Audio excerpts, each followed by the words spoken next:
Ребят, всем привет. Александр. Здравствуйте. Здравствуйте. С вами Нанхоли, Анатолий. И у нас сегодня первое интервью нового состава, нового топ-лейнера. Так, можно немножечко понизить градус пафоса и эпичности? Хорошо. Ты в LCL 2016 года. И пока еще на том счету нет ни одного выигранного сплита. Да, были хорошие попытки. Ну, как говорится, попытки не считаются, правильно? Были попытки и в Веге. Тоже не хватило. Вот одной игры против ANX никто не ожидал, что мы даже сможем выиграть за них игры. Мы там взяли, начали 2-0, и все таки что Я такое? помню, я на стадионе сидел. Да, что происходит? А до этого мы еще в очень жаркой серии выиграли Нави, где мы тоже вели 2-0. Потом они вывели в игру 2-2, и мы сидели, боже, что происходит, что нам делать? И когда мы выиграли, мы были невероятно рады. Это Генезис, его заслуга. М? Заслуга Генезиса, говорю. Ну, не могу сказать, что Генезис что-то там сильно испортил, но... В общем, нам не хватило тогда одной игры, потом начались вообще тяжелые времена, у нас был сомнительные сплиты, изменение составов, Эдик пошел, там сформировались Гамбит.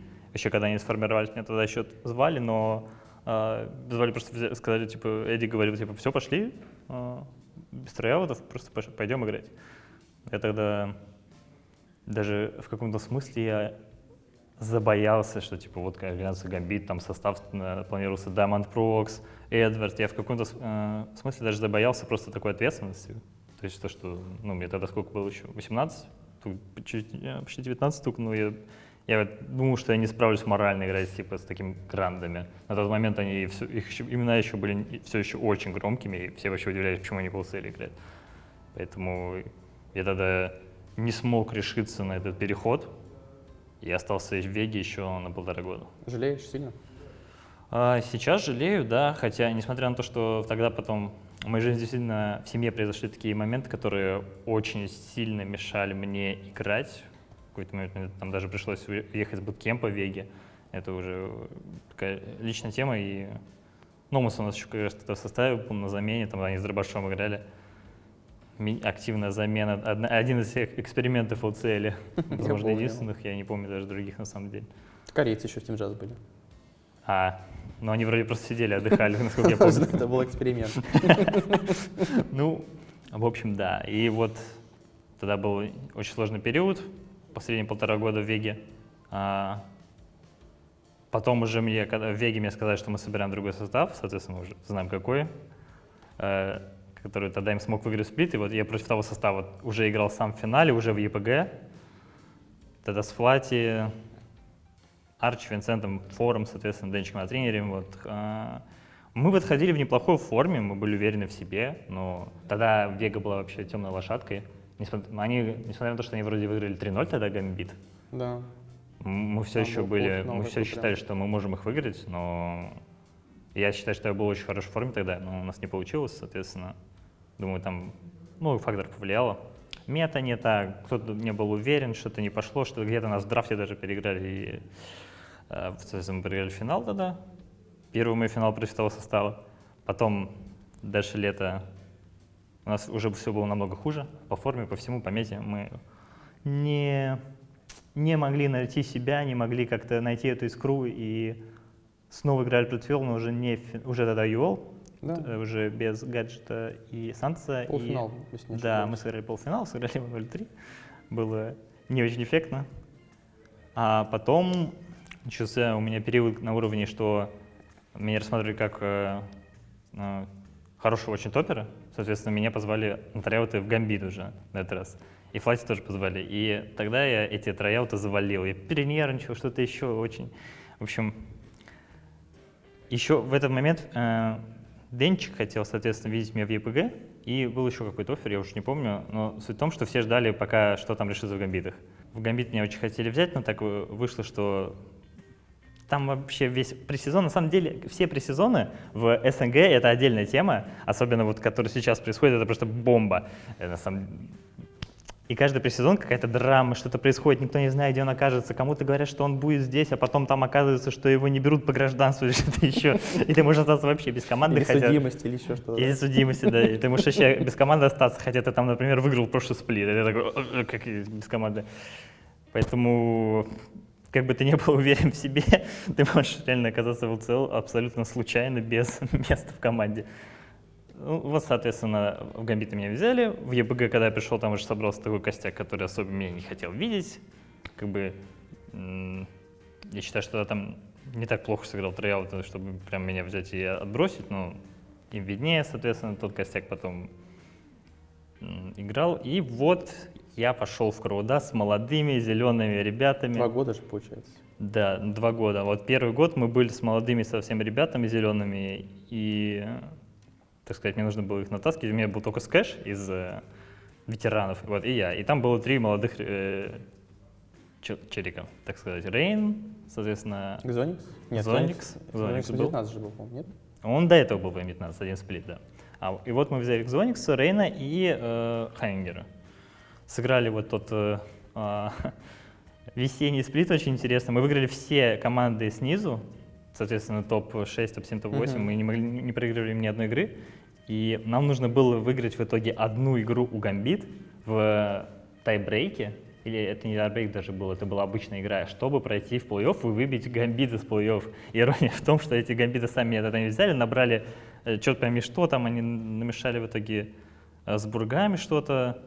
В общем, у них вообще не ладилась игра, как было видно, что и они чуть нам эту игру не проиграли, но, к сожалению, мы не смогли дожать их, несмотря на то, что у нас было преимущество. Там уже даже люди некоторые начали поздравлять организацию с проходом в плей-офф, типа, вот, хорошо, с молодыми прошли, Гамбит выиграли, но мы умудрились закинуть игру с 6000 адвенчем на Шором примерно за 3 минуты, по-моему. Мы проиграли 2 файта и нас заиндили. И было очень обидно. И вот потом летом мы сделали одну замену, мы взяли, соответственно, дракона. Очень много вещей упростилось, и игра пошла еще лучше. Ботом команды стало еще проще выиграть, начали играться на топ-команды, но еще не дотягивали, силенок не хватало, чтобы их прям побеждать. Пришли в плей-офф, и там катастрофа произошла. Там вообще история на уровне, когда я с Сониксом тренирую матчап, и на этом матчапе у меня Ignite Flash, и я забываю его поменять, начинаю игру с Ignite на Сионе, и когда кастеры думают, что это именно стратегия, я такой, это была почти стратегия.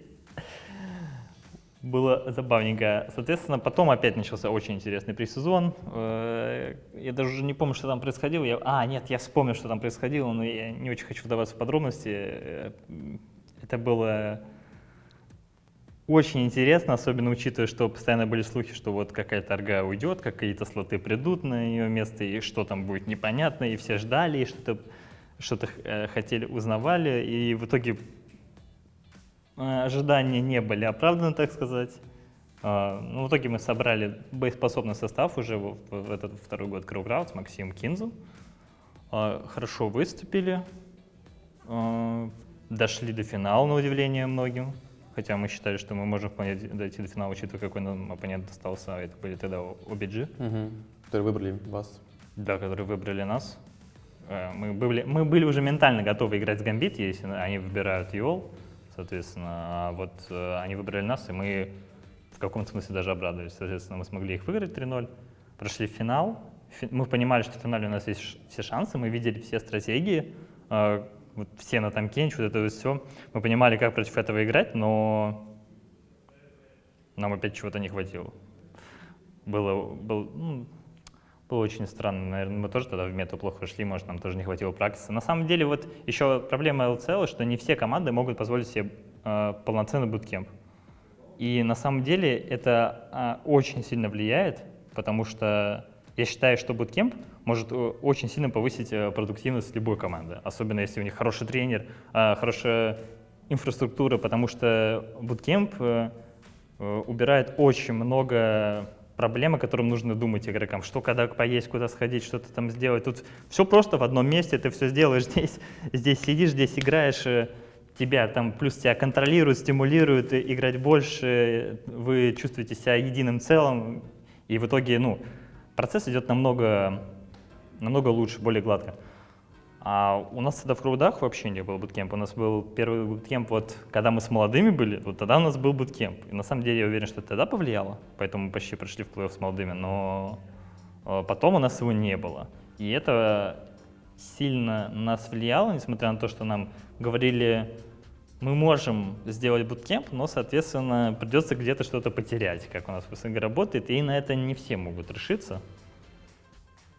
И я считаю, это очень сильно влияло на наш состав, особенно летом, когда летом уже мы смогли вгрызться, так сказать, сделали в итоге вынужденную замену, Кинзи решил больше не играть, взяли Мутанта, считаем, Мутант в принципе неплохо вписался тогда и неплохо выступал. Снова начался плей-офф, снова выиграли ОБГ, отдали там им одну игру, вот попали против, соответственно, того состава ИОЛ, выиграли их, получается. Первая серия проиграна ими в СНГ. Да, Не в СНГ даже, да, именно в ЛЦЛ. Ну, не первая серия, выиграли... Open Cup еще был. В Open Cup проиграли, да, вот именно в ЛЦЛ они не проиграли ни одной серии. Мы выиграли эту серию и просто были невероятно довольны и думали, что OBG смогут добить, так сказать, раненого зверя, потому что, я уверен, там игроки были очень сильно расстроены вообще всем исходом, и им на следующий день играть вообще эта система была очень спорной, потому что когда ты проигрываешь, и тебе нужно играть на следующий день, это вообще шок, особенно когда ты не очень сильно понимаешь, не очень хорошо понимаешь мету, и тебе нужно за день решить, в чем была твоя проблема, и играть примерно против даже коллектива. Меньше дня. Даже меньше дня, да, и играть против другого коллектива совершенно, и это вообще шок, я не знаю. Я считал, что OBG смогут добить тогда тот состав ИОЛ, соответственно, и они были близки, но в последний момент OBG выдали что-то очень странное, и, видимо, тоже просто перенервничали, не поверили в себя, что-то... Очень странные вещи начали происходить, там, начали пикаться абсолютно стандартные пики типа Касадина, и просто OBG от них ломались, как-то так это выглядело. Вот. ИОЛ тогда выжили, и у них было 2 недели на подготовку. И у нас тоже было 2 недели на подготовку, но тут опять же то, что разница буткемпа, то, что у нас нет буткемпа, и мы не можем решить определенные проблемы, а тут есть буткемп, это сильно на нас влияло во многих аспектах. Некоторые проблемы решались слишком долго, они должны были решаться там, ну, максимум неделю, но они у нас могли затянуться на 3 недели, может быть, даже на месяц. Они могли пытаться, мы могли сглаживать углы, но окончательно мы не могли решить какие-то проблемы. Это и игрового плана, и проблемы взаимоотношений в коллективе. Все вот эти моменты было очень сложно решать, соответственно, к финалу, я считаю, мы подошли не очень готовыми, ну, не очень уверены всем. У нас были, конечно, определенные стратегии, но они слабо отличались от полуфиналов. ИОЛ там чуть больше заготовочек подготовили, хотя они все в основном были старые, типа вот «Войны на миду», вот это все, хотя мы про это успешно забыли, к сожалению, да, и были удивлены. Ну, тоже была жаркая, близкая серия, не хватило одной игры. В конце там мы уже немножечко зажались в последней игре, я бы сказал. И было несколько плохих решений, особенно в драфте. Мы изначально сделали очень плохую ставку. Мы отдали Трандла, которого нельзя было отдавать вообще всю серию. Мы понимали, что всю серию мы либо берем его, либо баним. И тут мы решили его отдать, и драфт очень было сложно строить. Вообще, большинство игроков вообще ни разу не играли серию 2-2. То есть, если только у тебя, по-моему, опыт был, если не ошибаюсь, потому что ты уже играл с Аноксами в свое время. Когда серия 2-2, потому что вот 5-й матч, он очень сильно давит, особенно на команду, которая до этого в таких условиях не была. Так что начинаешь очень сильно, скорее всего, переживать и закажешь свои ошибки. Особенно если ты 2-0 был. Когда ты 2-0 был и уходишь 2-2, очень сложно играть пятую игру. Вот когда против Анокс играли, как раз такая игра у нас пятая была, было очень сложно. Ну хорошо, ты прям нам рассказал всю свою историю. Я думал, будет вкратце. Вот, поэтому вопрос интересный по поводу крауд-крауд. Много с ним общался, и часть людей говорит, что, допустим, что ты, можно сказать, был наравне с тренером в крауд-крауд, потому что ты, допустим, очень много делал по подготовке, все по драфтам, и даже где-то еще как-то тренировал команду, возможно. У меня есть такая немножко размытая информация. А вот интересно, это так? То есть ты участвовал в тренировочном процессе в крауд-крауд? Конечно, я участвовал, как любой другой, в принципе, участвую в тренировочном процессе. Но да, в каком-то смысле можно сказать, что я пытался этим больше заниматься, особенно когда у нас был состав из молодых. Я, ну, так как у нас, соответственно, коуч Старки был, у него опыт, там был один сплит, 19. То есть, ну, получается, кому-то надо что-то придумывать, что-то делать, что куда-то двигать состав. И вот тогда мое мнение было лидирующим, соответственно, поэтому я вел более активно обзоры, помогал там ребятам, какое-то свое мнение делил с ними. Потом, когда у нас через год состав стал уже более из таких... Драфтами я, соответственно, тоже занимался со Старки тогда очень тщательно.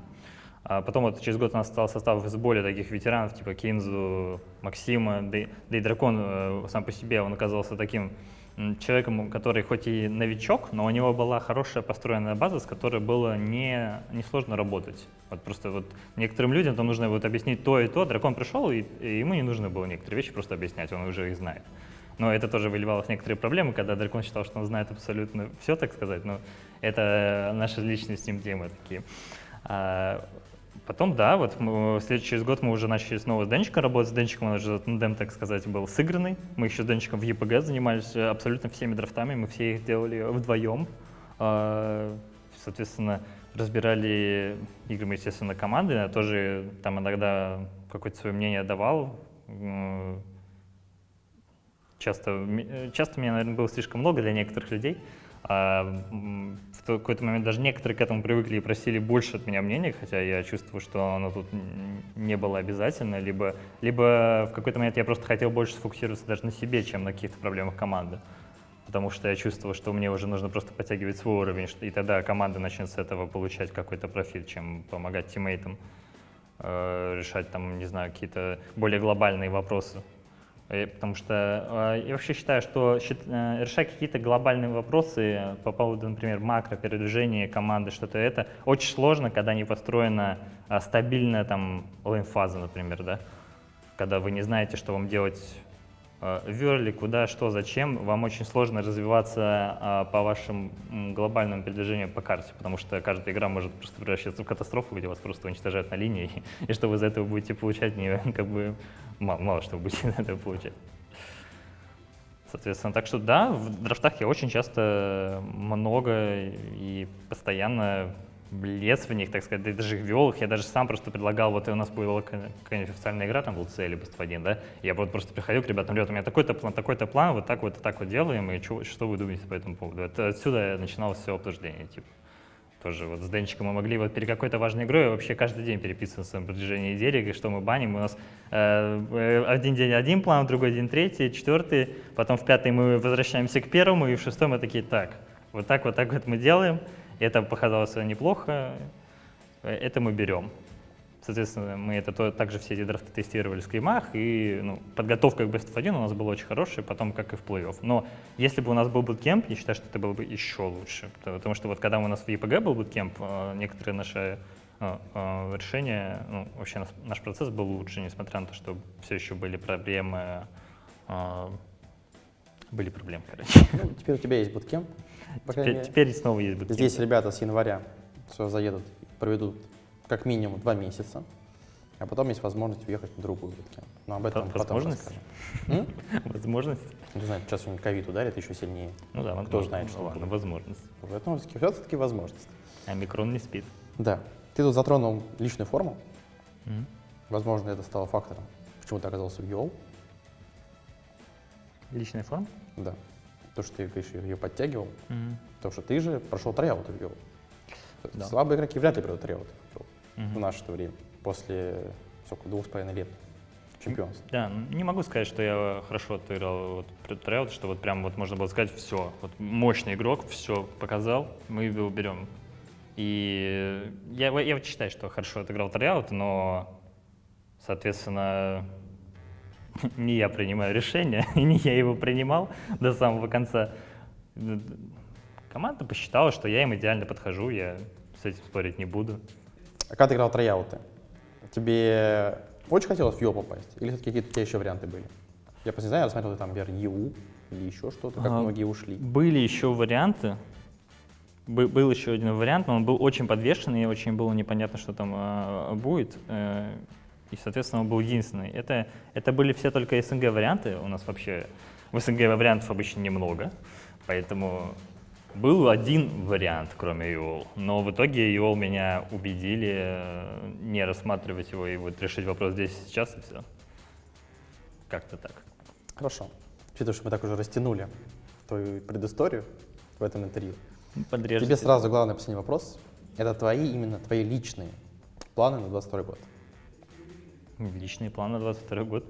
Играть за EOL, показать хорошую игру, выиграть сплит. Вообще ситуация у нас такая, что вот нас взяли в EOL, и у EOL есть трон, но трон не нашего, так сказать, состава, трон другой. Нам нужно защитить то, что еще не наш. Нужно подтвердить наше право, так сказать, на него. И это, я считаю, это сложнее, чем просто прийти и вот сказать, вот вы идете на топ-1, вот просто новый. Вот, а именно защитить текущий трон, это сложнее, в принципе, с моральной точки зрения. Плюс нам нужно... От нас много ожидают, если кратко сказать. Мы должны быть как минимум не хуже прошлого состава, а у прошлого состава достаточно была высокая планка, поэтому ожидания от нас серьезные и, соответственно, планы на этот сезон оправдать их. Ну что, Саш, я тебе так пожелаю удачи, чтобы ты оправдал. Спасибо. Спасибо, что смотрели. С вами был Нанхоли, Анатолий. Всем пока, ребят.